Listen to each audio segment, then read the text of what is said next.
While 7.1 million and counting have signed up, there are still big unanswered questions. How many of those signing up were previously uninsured? Most people have lost their coverage, had to change their doctor to go into Obamacare. That's not what was promised. You can no longer see the doctor or go to the specialty cancer center you once went to. How many signed up after their old plans were canceled because of Obamacare? We essentially took insurance away from 5.9 million people, and 4 million of them signed back up with a policy that costs them more, has a higher deductible, and has less choice. Obamacare is unpopular not only nationwide, but also in a number of states where there are some endangered Democrats trying to be reelected. Here's a big article in the New York Times a few days ago where Senator Schumer announces their 10-part political plan. Inside the White House, supposedly, one study shows women are making 88 cents to every man's dollar. Obviously, though, at the 88 cents that you cite, that is not 100, but it is better than the national average.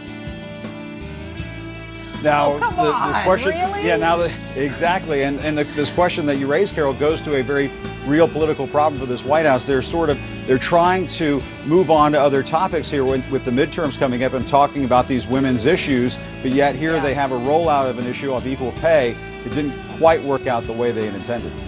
Christine, were you going to say something? Because I'm stunned by his answer. I think this reflects a growing divide here in the Senate between a Republican Party that's focused on the middle class and a Democratic Party that's obsessed with November the 4th. What we want to talk about is how you get people back to work. The need to lower unemployment and the need to create jobs.